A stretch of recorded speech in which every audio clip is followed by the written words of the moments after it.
There is a general conviction that it is a racist society, one for the benefit of white people. So I think most of our critics have never taken the trouble to come here and find out facts for themselves. If there is no settlement, do you accept that you will probably have to fight? Says the white South African. I'm from Rhodesia. We say Zimbabwe, don't we? Do we?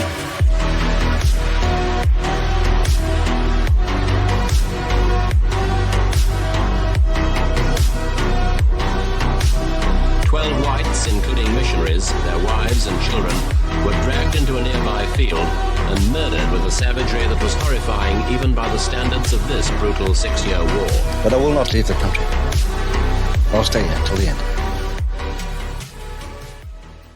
In 1964, a violent terrorist uprising shook Rhodesia to its core. Communist rebels swarmed the countryside, killing and maiming civilians, destroying farms and schools. Horrific acts of murder, mutilation, and cannibalism were widespread. One Rhodesian teacher was burned at the stake in front of his family. 12 white missionaries and their children were slaughtered brutally. Terrorist attacks were so common that most civilians carried firearms at all times. It was not unusual to see white housewives carrying submachine guns. Before the revolution, Rhodesia had been one of the most developed, prosperous economies in Africa.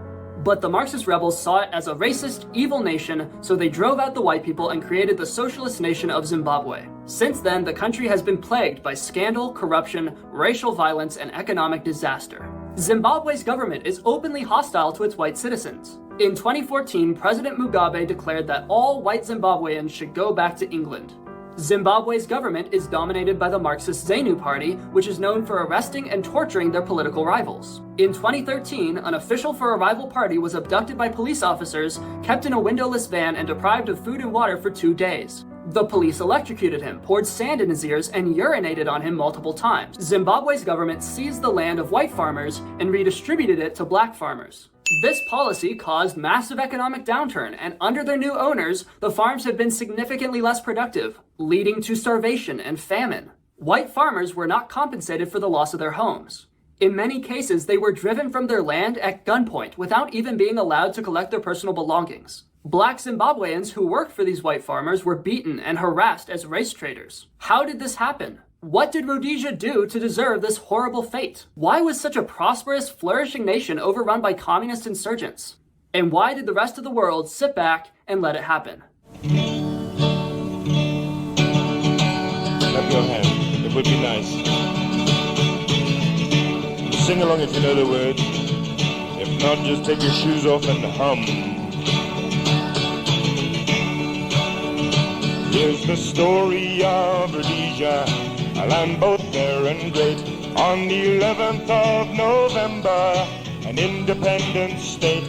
This was much against the wishes of the British government, whose leaders tried to break us down and make us all repent. But we're all Rhodesians and we'll fight through thick and thin. We'll keep our land a free land, stop the enemy coming in. We'll keep them north of the Zambezi till that river's running dry. And this mighty land will prosper, for Rhodesians never die. There's probably no country in the world that has been so unfairly slandered as Rhodesia. Today, Rhodesia is remembered as a racist, white supremacist state.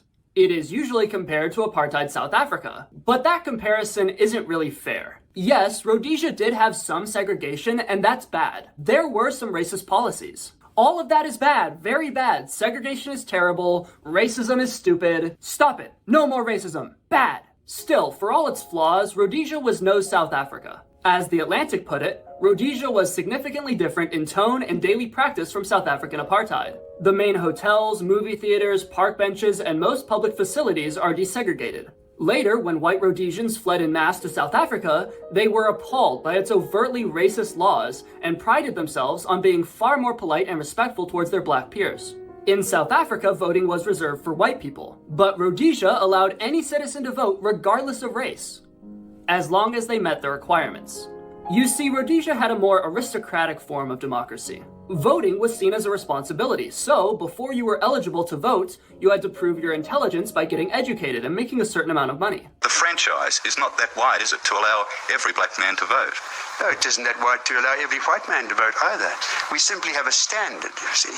And I wonder if it isn't a good thing when you see what is happening in the world today.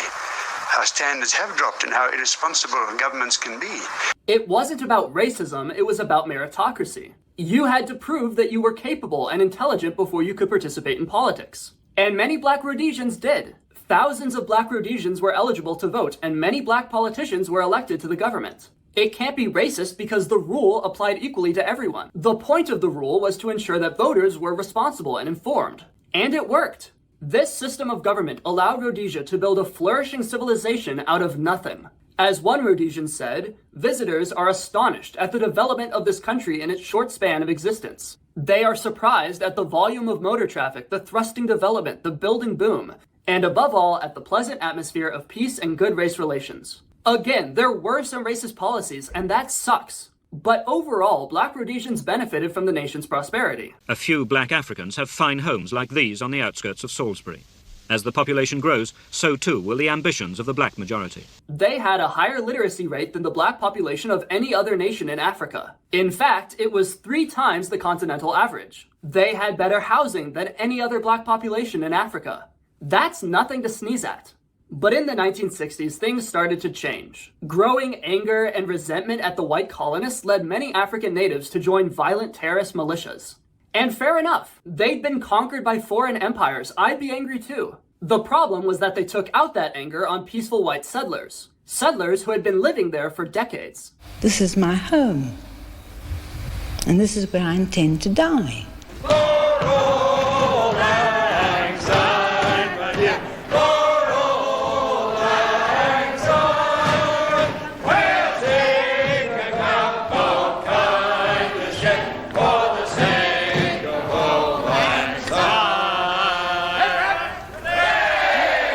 On July 4th, 1964, a white Rhodesian named Andrew Oberhalser was driving home with his wife and daughter when his car was attacked by black rebels. They stabbed him to death and disappeared into the jungle. When police arrived at the scene, they found a note saying, "Crocodile gang will soon kill all whites. Beware." In the midst of all this violence arose Ian Smith, the last Prime Minister of Rhodesia. If there's one man who embodies the Rhodesian ethos, it's Ian Smith. Smith served in the Royal Air Force during World War II and was shot down over Italy.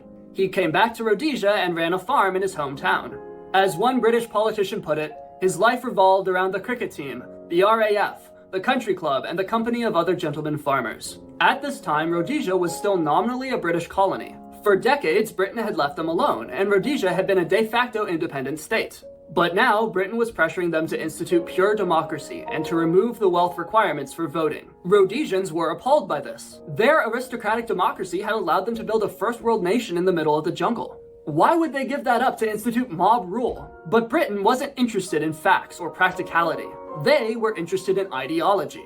They had this idealistic belief that the majority knows best, and if you just let the people vote, they'll always choose what's in the best interest of the country. So they told Rhodesia that they couldn't have independence until they implemented majority rule. Ian Smith promptly declared independence anyway. Britain denounced this as an act of rebellion against the crown, branded Rhodesia an illegal racist minority regime, and imposed heavy sanctions to starve them of fuel and trade. But Rhodesia had bigger fish to fry. 2 communist militias, Joshua Nkomo's ZEPU party and Robert Mugabe's ZANU party, were waging all-out war on Rhodesia, slaughtering white farmers and missionaries. The Rhodesian Bush War had begun.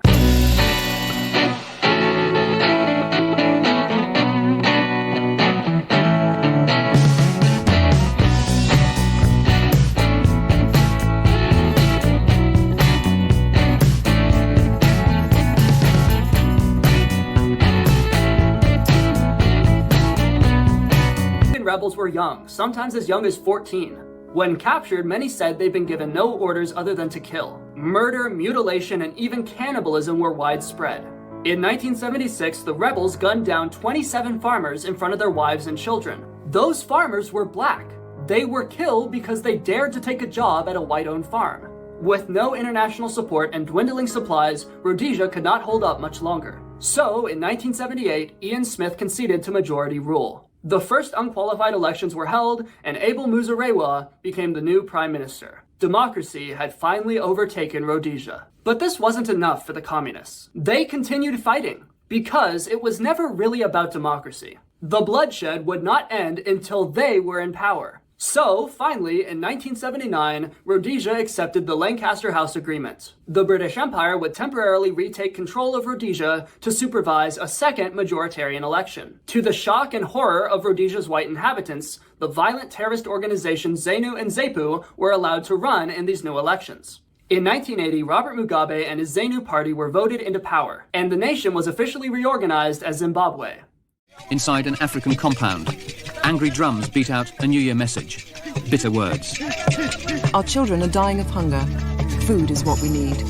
Conditions are getting worse. We may as well be dead. We hope our children... This is the end. Beautiful friend. This is the end. My only friend. As soon as the new government took power, Zimbabwe's real GDP per capita started to plummet. In 1997, Mugabe announced that white farmers would have their land seized by the government. And within 24 hours, the value of Zimbabwe's currency fell by 50%. Over the next 20 years, Zimbabwe's economy totally collapsed. And by 2009, inflation hit over 500 billion%. After the fall of Rhodesia, about 60% of the white population fled, many to South Africa. Some arrived destitute with nowhere to live. It was not uncommon to see Rhodesian families crammed into one-room apartments or sleeping outside on the beach. As one Rhodesian refugee said, "Families have lost everything. We were let down. We were running a country. We were perfectly happy. If the outside world and the British had left us alone, we would have been all right." However, not all Rhodesians fled the country. Ian Smith stayed behind and served in the government for 7 years, even as Zimbabwe crumbled around him. Towards the end of his life, as the corruption and incompetence of Zimbabwe became more and more obvious, many black Zimbabweans realized that the revolution had been a mistake. When Smith walked the streets of Zimbabwe, Africans would practically line up to shake his hand and wish him well. Even Patrick Kombai, a member of the ZANU party, admitted that the roads that we are using today were all built by Smith. All the infrastructure is Smith's. We never suffered the way we are suffering now because Smith took care of the economy that supported the people and they had enough to eat. Mugabe has killed all that. According to Zimbabwean journalist Graham Boynton, if you were to go to Harare and ask ordinary black Zimbabweans who they would rather have as their leader, Smith or Mugabe, the answer would be almost unanimous, and it would not be Mugabe. Our Patreon question of the week is from Squeaker, who asks, "What is your favorite Batman movie?" My first thought, just because this is the last one I saw, is the Lego Batman movie. It is so funny. It is one of the funniest movies I've ever seen. But I can't really bring myself to love it because of the political message. But we don't need an unsupervised adult man karate chopping poor people in a Halloween costume. We need to take what's good about Batman and marry it to actual laws and proper ethics. The whole movie is basically about how retributive justice doesn't work. Crime is caused by socioeconomic conditions. The studies show. Shut up, Barbara! Same thing with the Batman. It's a beautiful movie. I had that song stuck in my head for like a year. Something in the way. But the whole message is basically about how people like me are losers and idiots and terrorists. The lesson that Batman learns in the end is that fighting criminals doesn't work. What you need to do is community service. So I guess my favorite is gonna be The Dark Knight. It's just very inherently aristocratic. Everybody click and watch this video right now, and I'll see you there. God bless America. Love you all.